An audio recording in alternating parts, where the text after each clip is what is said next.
Marvin Ryder is an associate professor at McMaster University School of Business. Marvin, thank you very much for joining us. My pleasure, Scott. Something like this, what does it mean for folks sitting in Oshawa, Windsor, and Oakville who are directly linked to jobs in this industry? Well, to be candid, we don't know since the Americans won't put a proposal on the table, but let me try to help a little bit here. Clearly, any move to increase North American content in North American vehicles, that's great. I'm all for that. I think Mexico will be for that. Canada, the United States, we're all for that. The question now is this determination of American content.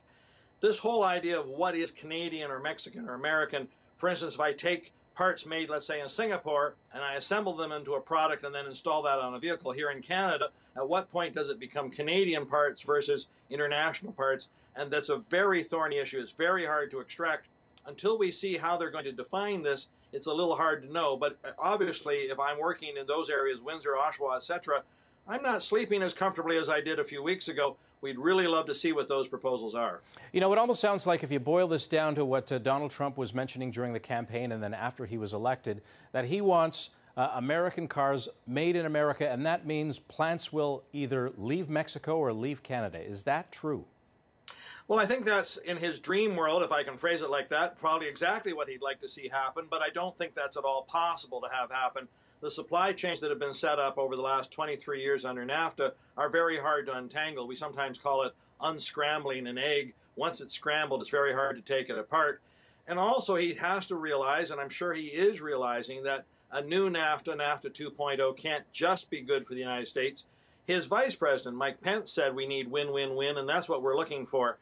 I think what everyone needs to remember at the moment is that we're in round 3 of at least 7 rounds of negotiations. It's like almost like a boxing match. So far, the punches have been light. They're saving the heavy punches for a little later. We've got a couple to put on the table, too. And I'm confident we'll eventually get a deal. Whether we'll have one by Christmas, until we see these blockbuster sparring outcomes, it's going to be too hard for us to know.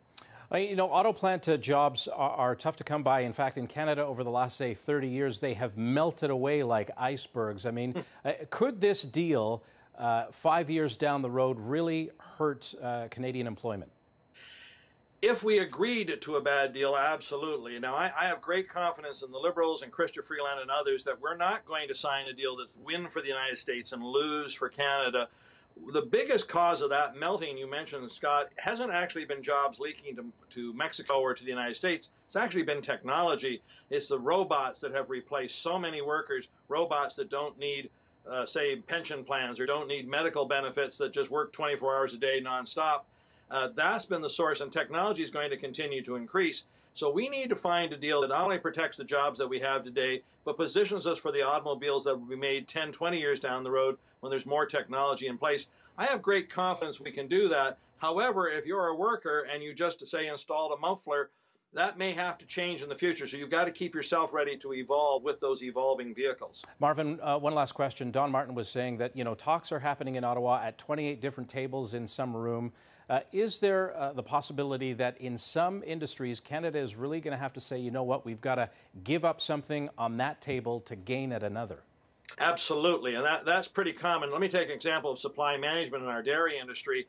I actually don't think the Americans want to disassemble supply management. They're more than happy to have the quota system, maybe even some of the quote-unquote subsidies that we give farmers.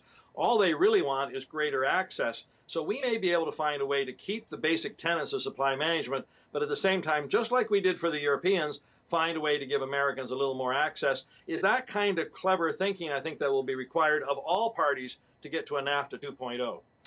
Complicated issues. We appreciate your clarity. Marvin Ryder, thank you very much. We'll keep watching.